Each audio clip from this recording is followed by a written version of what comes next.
Olha, nós estamos em fevereiro de 2026. As eleições são lá em outubro, mas o cenário das pesquisas está muito quente. E é por isso que a gente separou mais uma fresquinha para mostrar e conversar com você que nos escuta e nos assiste. É o levantamento divulgado pela Futura Apex, que mostra que na disputa pelo Planalto, Lula fica atrás do senador Flávio Bolsonaro e do governador de São Paulo, Tarcísio de Freitas, que não é candidato, em cenários de segundo turno. Antes, a gente tem aqui um levantamento do primeiro turno para comentar com você. As intenções de voto, então, para presidente de 2026, cenário de primeiro turno.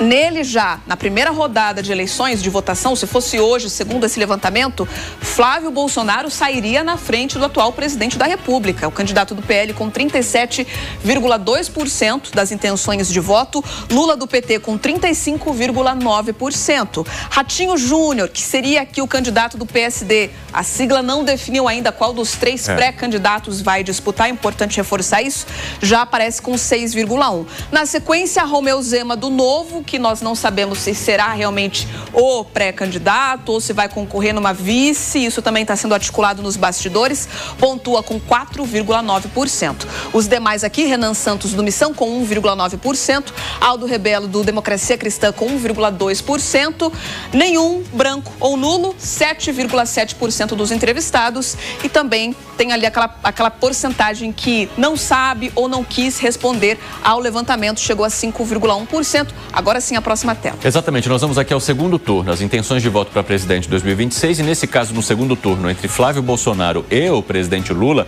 aqui nessa pesquisa, Flávio Bolsonaro levaria o segundo turno, exatamente porque, mesmo considerando a margem de erro, ele fica bem acima dessa margem de erro, porque se a gente colocar, Lula iria para 44, ele cairia para 46, mantendo essa polarização que a gente encontrou nas eleições entre Lula e Bolsonaro, mas com Flávio Bolsonaro nessa pesquisa futura saindo à frente. Brancos, nulos ou as pessoas que não escolheram nenhum candidato chegam a 8,2%, não sabem ou não responderam 1,2%.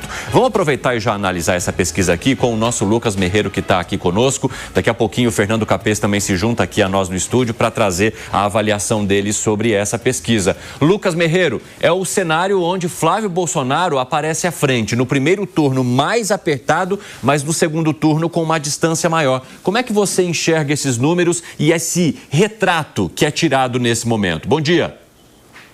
Bom dia, Evandro, Beatriz, todo mundo da Jovem Pan, e bom dia também ao espectador, é claro, né?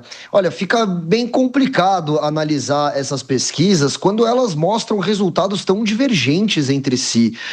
É a primeira vez, ou uma das primeiras vezes, melhor dizendo, que a gente vê o Flávio Bolsonaro na frente do Lula. Ontem nós analisamos uma pesquisa onde o Ratinho Júnior aparecia com 10%.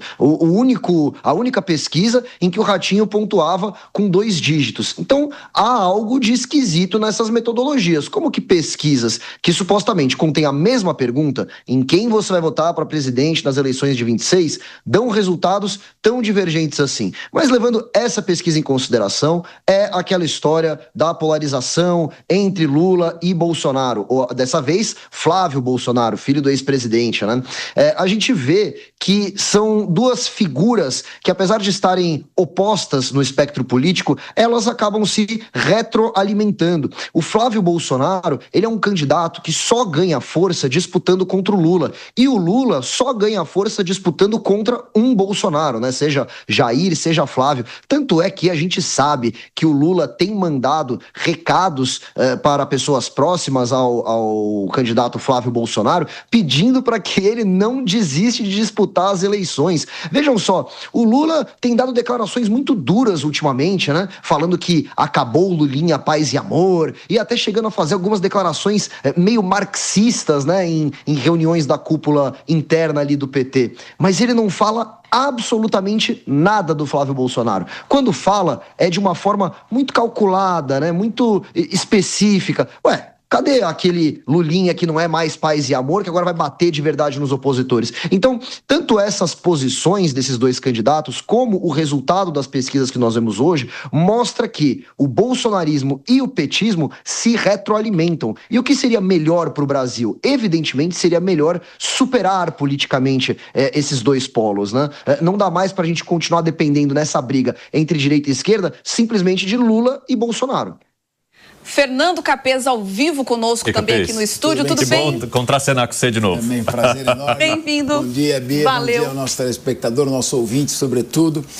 Realmente, a pesquisa mostra aquilo que nós estamos acompanhando, que é a polarização. Né? Então, essa polarização entre direita e esquerda deve continuar. Eu havia até feito um comentário no sentido de que estavam tentando falar eventualmente no Senado, a disputa do Senado, por exemplo, aqui em São Paulo, buscar um candidato de centro.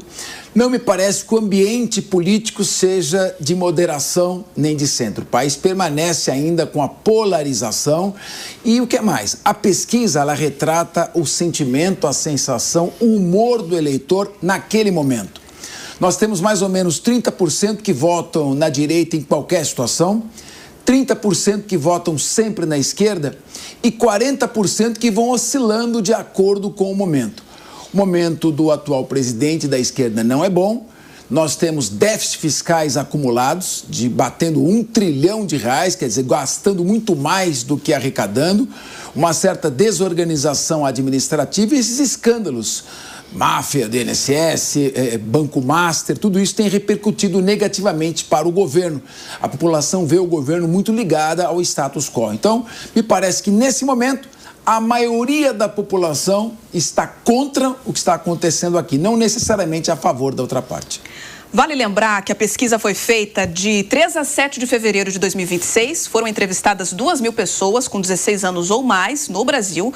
Um intervalo de confiança de 95%. A margem de erro, sempre bom prestar atenção nela aqui por conta dos resultados de segundo turno no levantamento, é de 2,2 pontos percentuais para mais ou para menos. Vem ao encontro com aquilo que o Cine comentou aqui sobre a distância nesse levantamento de segundo turno entre Flávio Bolsonaro e o atual presidente Lula. E a pesquisa está registrada no Tribunal Superior Eleitoral sob o código BR 02276 de 2026. Lucas Merreiro, eu quero trazer aqui uma memória na pergunta que vou fazer a você sobre a primeira fala de Flávio Bolsonaro quando disse que seria candidato a presidente da República. Ela foi lida e vista muito como um balão de ensaio. Ele falou que retiraria essa candidatura do jogo caso o nome do pai aparecesse na urna eletrônica.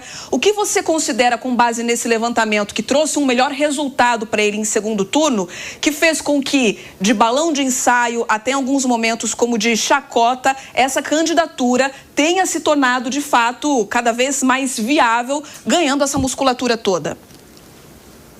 Eu não sei se eu vejo com essa musculatura toda também que você está falando aí, Beatriz. Eu acho que o Flávio Bolsonaro, ele não queria de fato ser candidato à presidência da República. Ele estava muito confortável ali no Senado, sem adotar nenhuma posição mais rígida, mais rigorosa, sem fazer oposição de verdade, nas votações maiores e mais importantes, votando de acordo com o governo. Ele me parecia satisfeito com essa opção. A ideia de lançar o Flávio Bolsonaro como candidato foi uma tentativa, até agora bem sucedida, da família Bolsonaro de manter o poder, manter a hegemonia dentro da direita bolsonarista, dentro da própria família, né?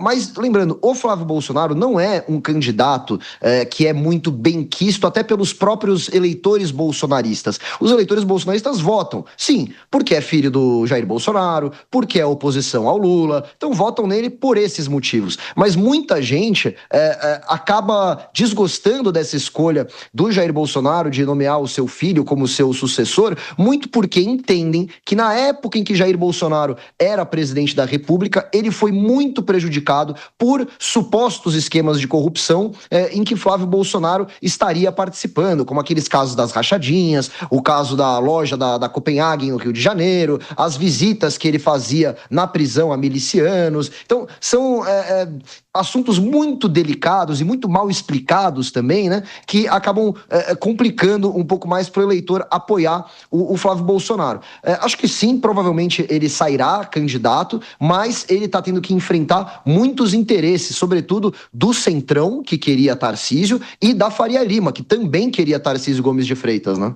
Mas, Merreiro, rapidinho aqui, esse resultado, então, do segundo turno da pesquisa, que é o recorte do momento, tem ali a sua metodologia, ele surpreende por Flávio Bolsonaro sair na frente, então, do presidente da República, além da margem de erro?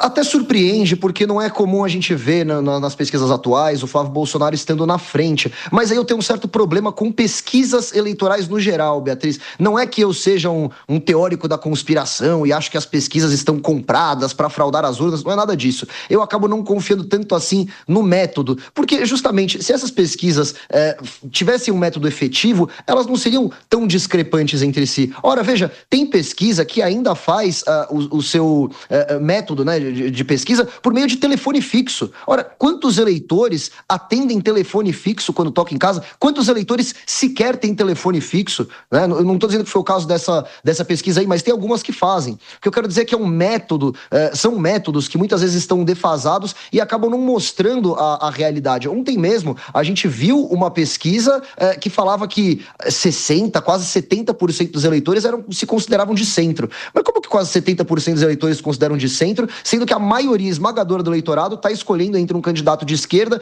ou de direita, e não um candidato de centro? Então, eu analiso essas pesquisas, mas sempre com os dois pés atrás. Fernando Capês, a gente contou aqui que Lula e Bolsonaro, na avaliação do que estamos discutindo, alimentam a polarização e a mantêm viva. Você entende que se houvesse um candidato mais de centro mesmo, como Ratinho Júnior ou outro candidato, sem a presença de um Bolsonaro, a competitividade do presidente Lula diminuiria? Eu acho que o país ainda está muito polarizado. Um candidato de centro, que esse discurso que diz assim, olha, eu sou um pouquinho aqui, tipo PSDB, meio em cima do muro. Eu acho que nesse momento o país não está preparado para isso, infelizmente, porque São Tomás de Aquino nos ensinava que em médios virtu, né? A virtude está no meio, no centro. Eu acho que a maioria dos eleitores, a meu ver, são mesmo de centro, mas eles não têm um candidato no qual votar. Então, ou você opta pela direita ou pela esquerda, dependendo de uma visão mais ou menos conservadora e da questão da fraude, da questão fiscal, de você gastar menos daquilo que você arrecada, questão de gestão. Valeu, Fernando Capês. Daqui a pouco a gente traz mais análise no nosso Jornal da Manhã.